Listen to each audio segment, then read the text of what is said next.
spots here. We want to get...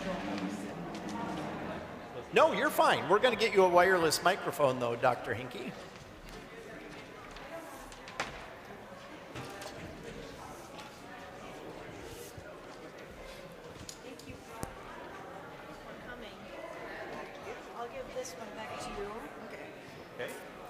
This one back Test. there, Jeff? There we are. Do you want this thing straight? Sure. Okay. Back there. Well, enjoy Sunday. So at this moment, we are working to get the technology working just right so that Dr. Hinkie doesn't have to do secret signals to Jim to change the page.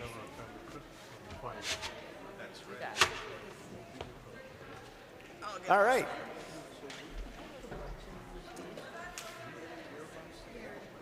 Thanks so much.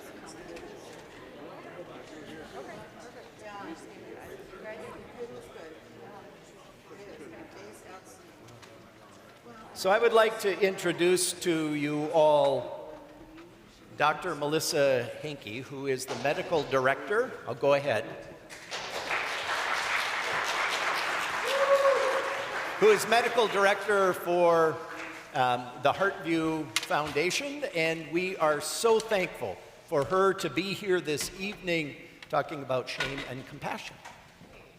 Well, thank you guys for coming. I'm really excited to be here. I will tell you, this has been my home church for the last 16 years, and when we moved to Bismarck, we were looking for a church, and Trinity struck me because Carrie's Kids was started in these walls and the banquet was going on in these walls, and I thought, I want a church that does boots on the ground work in our communities, and we've always done that here, and so I was super excited when Pastor Mark said, hey, you know what, we need to do something. We can't be that church that just locks their doors and pretends this isn't happening, and so I'm really excited to be here and talk to you guys about some of this stuff. We're gonna go over just some prevalence kind of things, and then I really want to focus on stigma and compassion. People ask me all the time, well, Doc, what can I do? What can I do? I'm not a doctor, I'm not a nurse, what can I do? And it's like, well, you could be kind, you could stop the judgment, you could, say nice things, you could be a good human, right? That's what we want to do for our kids, we want them to be good humans,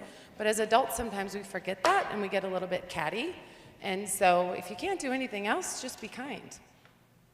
So, and this is a really busy slide, but I kind of circled the things I want you to know about, which is mental health. 1 in 5 of us will deal with a mental illness in our lifetime. 1 in 5.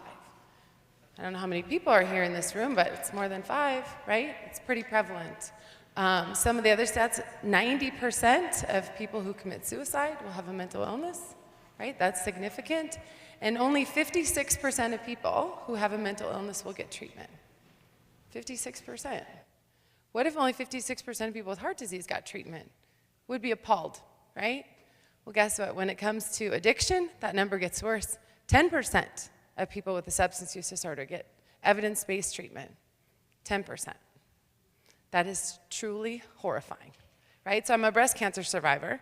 If only 10% of people with breast cancer got treatment, there would be outrage. Why are we okay that only 10% of people with a substance use disorder get treatment? And a lot of that stems from stigma, right? So what is stigma? Well, the origin of the word comes from the Greek wording meaning tattoo or puncture mark, right? They used to brand slaves. That way everyone knew they were a slave. They marked them as less than. You are less than me, right? Goffman said it reduces someone from a whole unusual person to a tainted and discounted one, right? You're less than me. I'm going to mark you, right? Basically, what happened in Oxford says it's a mark of disgrace or censure, right? You brand someone. It's a horrible thing to think about branding someone, right? This has been done before. We would be horrified if this happened now, right? The idea of making someone wear a gold star, the idea of actually tattooing someone to say, you are less than me, that's what stigma is. Look what stigma did in Nazi Germany. Killed millions of people. And people stood by and watched, right? How many people are dying now in this country and we stand by and watch, right? We're not branding them anymore. We don't make them wear a gold star, but we're not standing at the Capitol saying, it is unacceptable to me that 10% of people get treatment. we should be doing that because it is unacceptable, right? People are people. Put a gold star on them, it doesn't change who they are, right? As Pastor Mark said, we're all beloved, right? God calls us to be compassionate. He does not call us to brand our neighbor. So what is this stigma word, right? Well, public stigma occurs when the general public endorses negative stereotypes and then discriminates against a group of people, right? So we say, you know what? People that are addicts, they don't have jobs. They don't take care of their kids, right? And then what happens? Well, people that have a substance use disorder, they're excluded because they're addicts. They don't have jobs. They don't take care of their kids. They don't go to work. They don't do those things. They don't pay their bills. And then what happens? Basically, it feeds into that whole idea because people that have substance use disorders don't get jobs. And then guess what? Nobody wants to hire them. So then they don't get jobs. And they don't have homes for their kids because no one will rent to them. So then they don't have homes for their kids, right? So it feeds into it and exacerbates and it creates this whole problem of we want them to have jobs and take care of their kids, but we basically build it into the system that they can't have jobs and take care of their kids, right? So then what happens, we have this public idea that these people are untrustworthy and they're unhelpful and they're a drain on society. Well, if you're one of those people, you take that on. Because if everyone thinks something about you, pretty soon it becomes true, right? So then you internalize that and you're like, you know what? I don't have a job. I don't take care of my kids. Maybe they're right about me. Why should I go apply for a job? I've been rejected 14 times this week. No one's going to hire me. I might as well sell drugs. Those people will talk to me, right? So we get this shame and reduced self-esteem, social withdrawal, hopelessness. And you know what? If I'm going to feel that way, I might as well use drugs. At least then I get a break from the misery. And then we can say, see, they go back to using drugs. That's what happens. They just go back to using drugs. But we don't give them another route. We make it so that's the only way that they can go. So what happens? Well, I don't want to go get help. If I go get help, then I have a label, right? It'd be in my Sanford My Chart that I have an alcohol use disorder. Now, every provider I ever see at Sanford's going to pull that up and say, well, you're an alcoholic, I see. Great. Now I can't get decent treatment because of stigma again. Because physicians, nurses, hospitals, they all participate in that stigma, right? You get treated differently. You guys are all nodding. I know you know it, right? What about, I'm frustrated, so I might act out, right? We don't fund addiction treatment the same way we fund breast cancer treatment or heart disease, right? Do you see billboards that say, we're the #1 substance use treatment disorder in the country? No, but you see we're the #1 heart hospital, we're the #1 cancer center, right? Nobody wants to say we treat substance use disorders. We treat mental illness, right? We don't get the same funding, so we can't afford a billboard. We just have to do the work, right? And suicidality is a huge component of substance use disorders. Again, if you feel worthless, if you feel ashamed, if people don't care about you and they don't want to hire you, pretty soon you're like, you know what? Why am I trying so hard? It takes effort to just get up every day. I'm not sure that I want to do that. And then we have shame. So when we look at this cycle, it starts with stigma, right? It starts with this inherent idea we have that people are less than us. I'm a little bit better. I'm a Christian. I go to church on Wednesdays. Probably better than you. Got a job, right? No better than anyone else. There before the grace of God go I. Tell my patients all the time, the reason I'm in this chair instead of that one is I was dealt a different hand, right? I'm grateful. I'm blessed. I'm beloved. But so are you, right? So that stigma contributes to this negative perception of mental illness and substance use disorders. And then there's this fear of discrimination. I'm not going to get help because people are going to treat me different. It's going to be in my chart, right? We all have a my chart. So I don't get help, which means I don't get treatment, which means maybe I don't get a job and maybe I don't take care of my kids, and that contributes to the stigma, and we go round and round in this horrible cycle. So what if we took out stigma? What if we took that out? And then we didn't have these negative perceptions and this fear and this avoidance and all of that. Well, then we'd have a stigma-free society. And then we'd have this awareness, right? That's why we're doing this, for awareness. So people can say, you know what? 1 in 5 people will have a mental illness. 1 in 7 will have a substance use disorder. You know what that means? It affects all of us. It could be your kids' kindergarten teacher. It could be the lady at the grocery store that you like so well. It could be your dietitian. You don't know, but I guarantee you know someone. But because of stigma, they might be afraid to even tell you that. understanding and acceptance, right? At the end of the day, don't we just want to be accepted? Don't you just want someone to say, you're okay, you're all right? I just want to belong somewhere. And that's what I think Trinity needs to do, right? Compassion. What combats stigma? Compassion. So compassion is just a sensitivity to suffering in self and others with a commitment to try to alleviate and prevent it. It's not just recognizing that someone's suffering. It's saying, someone is suffering, and you know what? I think I can do something. I think I can be better. I think I can help this person. Basically, it's just this idea of showing care and concern. And I include this statistic about medical school and residency because sadly, throughout med school training and residency, they measure compassion scores and they go down throughout our training. Isn't that horrible? As a physician, I'm less likely to be compassionate than I was in high school. That's embarrassing. I should be more compassionate because I now have truly frontline seen the suffering of others. But that's not what happens because we get burnout and compassion fatigue and all of those things. And we're all susceptible to that. So compassion has to be an active process, right? So 3 elements: notice it, feel something, and then respond. It's not complicated, right? You see the suffering in others and you say, whoa, that's terrible.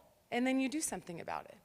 Compassion promotes welfare and increases mental health, not just for the person I'm expressing compassion for, but for myself. Showing compassion to others helps me be compassionate to myself.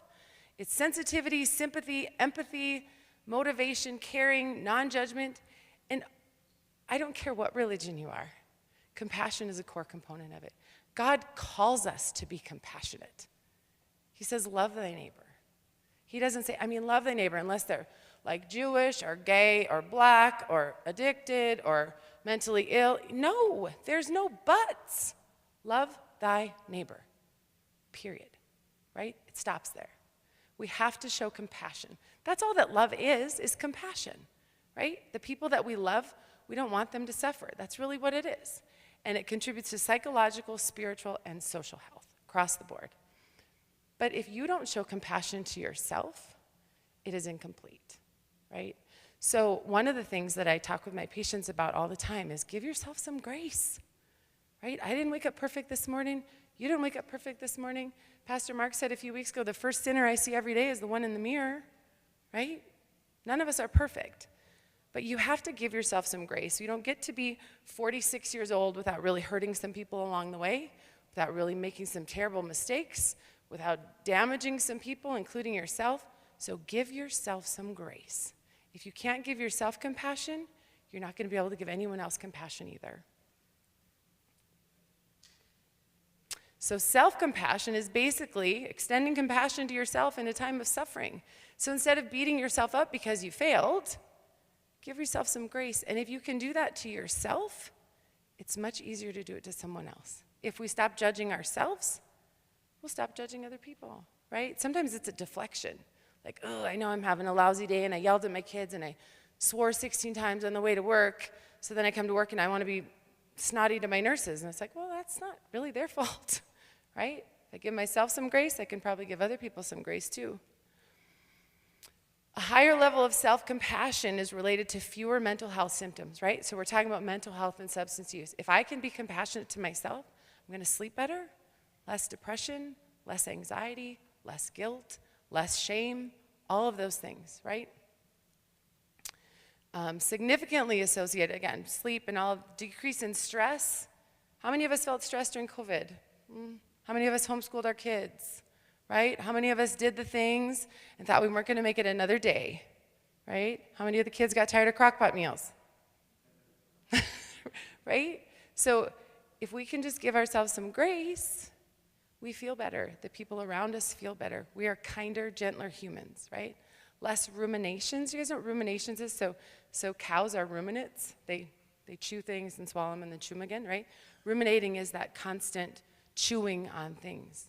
If we can give ourselves grace, we're less likely to chew on things. Because we never chew on the positive things. Nobody sits in bed at night and goes, man, such a good day. I should think about all day long what a great person I was. No. We lay in bed and go, man, I can't believe That was how I acted when that person said this. I can't believe that I did this. I can't believe that I did that. This is terrible, right? Instead of saying, you know what, God? I'm giving it to you today. Try again tomorrow, right? First sinner I see will be the one in the mirror. Mindfulness, basically being mindful, is understanding that you have emotions, acknowledging them, and working through them. We all have emotions. So when someone says, how are you? Granted, if it's a lady at the grocery store, just say fine, right? Fine. But if it's someone who loves you and they say, how are you? Don't just say fine, right? Oh, how am I? My nurse asked me today, she goes, how are you? And I'm like, you know what? I'm overwhelmed, stressed. I have 4 presentations today, only 2 of which I'm prepared for, and you know what? I need to go for a walk.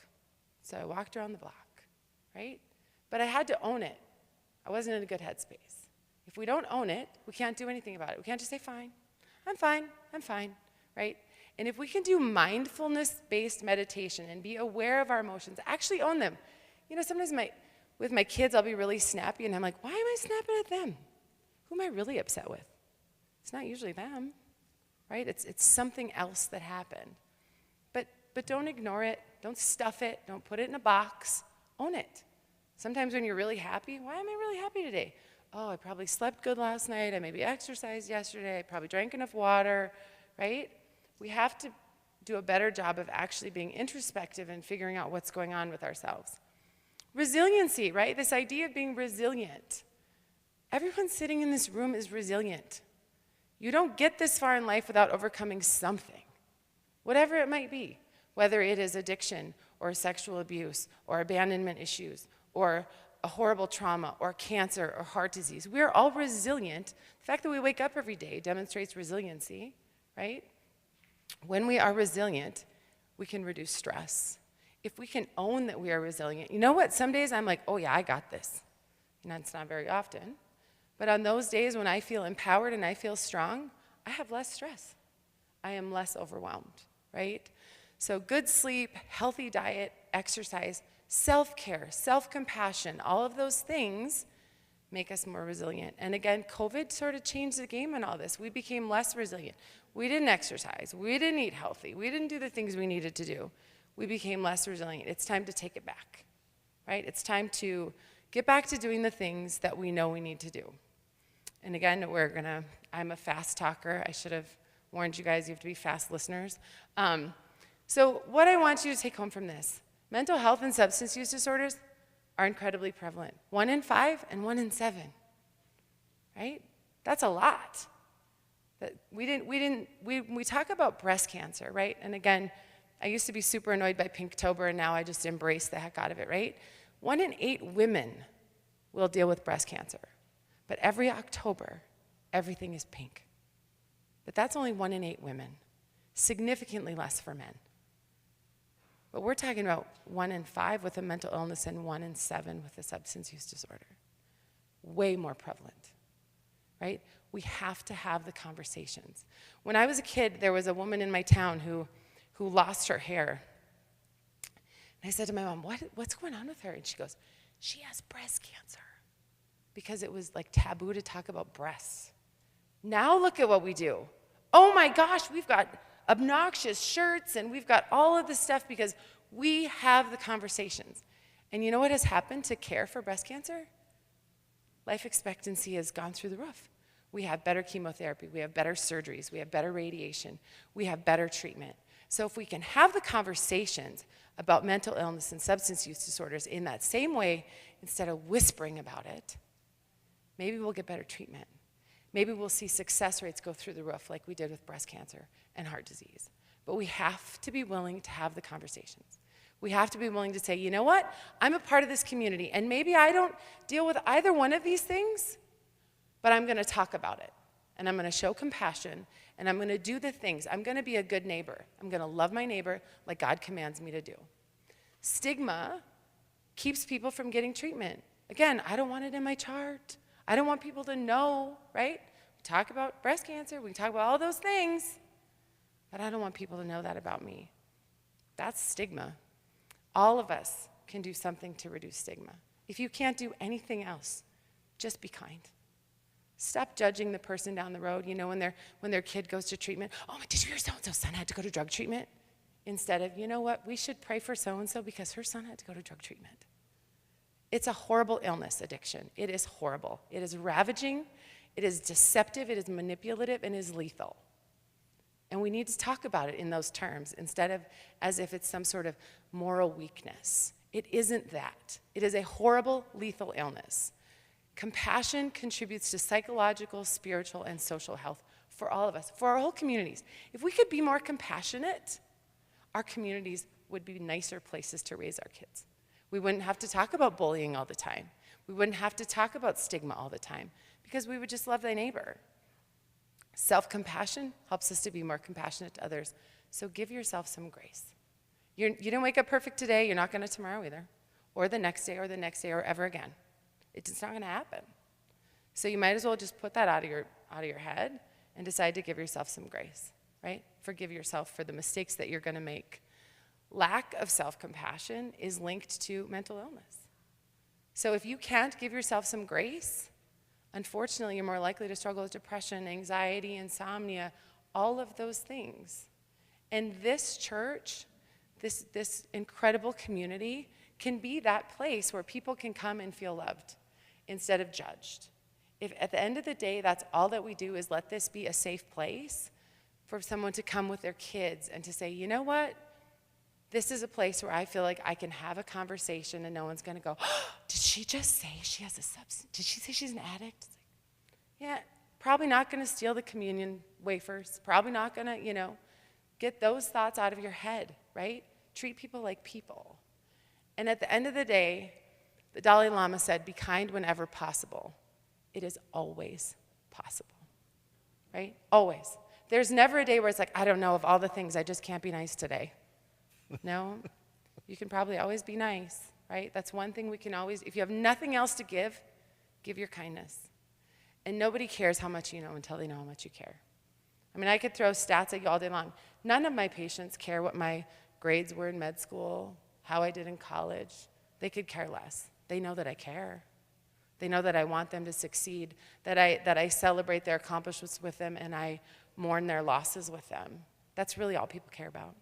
Right? So at the end of the day, whatever you take away from this, just be kind and care about your neighbor. And so that is really all I have to say. You guys are good listeners.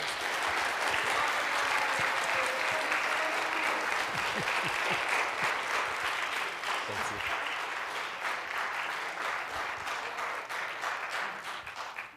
We've got a minute or two. If anyone has a question that they would like to direct toward Dr. Henke. Oh, yeah.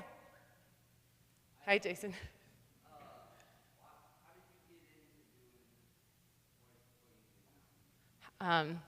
So I came into this field, I always say kicking and screaming. When I went to medical school, I knew that I wanted to be a primary care provider. I wanted to do internal medicine or family medicine.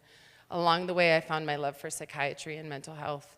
And all I knew when I finished residency was that I did not want to work with kids or addicts, because I'm like, ugh, addicts would be the worst, right? They lie, they manipulate, they're never honest, it's terrible, it must be the worst job ever.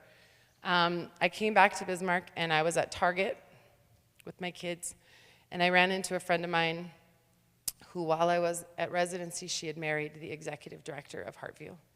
And the day that I ran into them was the day that their medical director had retired. And Lisa said, Kurt, Missy should be your medical director. She'd be perfect. And I was like, ooh, Heartview. I had family members go through Heartview. No, I don't want to do that. And he said, just come in and we'll talk about it. And I said, okay, but I'm not seeing patients. I will sign charts, I'll do it, but I'm not working with patients. He said, okay. About a year and a half later, he came to me and he said, there's this medicine that we could use for our opiate patients, and it really makes a difference. And I said, nope, I'm not doing it. And he said, nope, you read the science. And I read the science, and it was very compelling. And in December of 2010, we started prescribing meds, and I started working with patients. And a year and a half later, I left my job at Sanford and And the reason is because the patients that I was working with changed my life. They did all of the things. They got better. They worked so hard. And they changed my life. And I see addiction now as an illness, and there's nothing I'll ever do in this life but work with substance use disorders, because it is the most powerful, impactful, incredible thing when somebody finds recovery and turns their whole world around.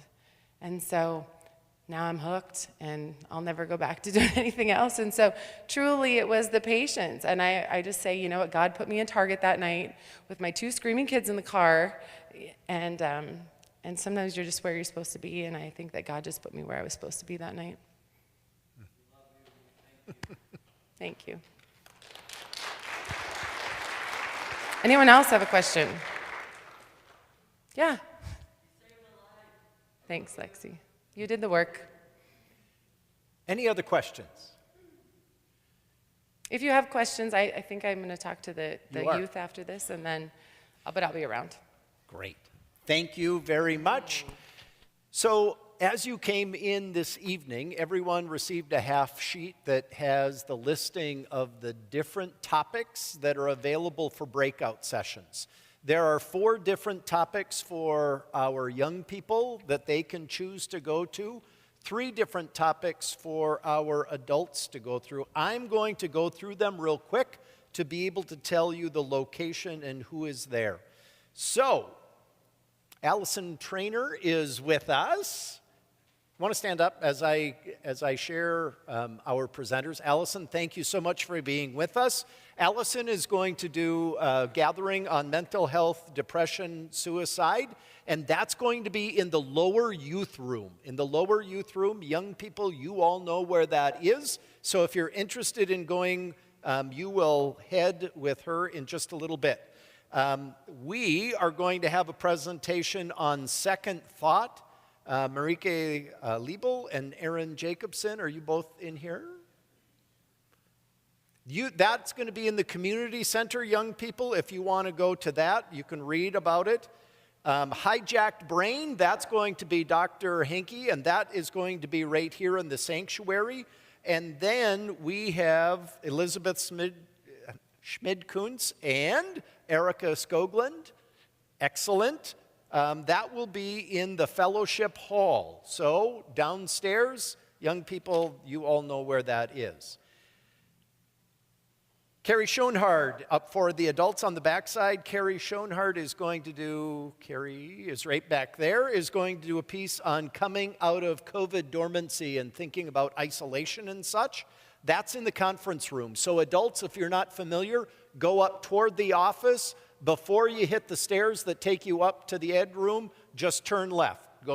Just don't stop in the bathroom. Just keep going, and you'll end up in the conference room. Kiki is going to do one on substance abuse. That is going to be in the music room downstairs. So steps are right here. Go downstairs. Music room is just beyond the conference room.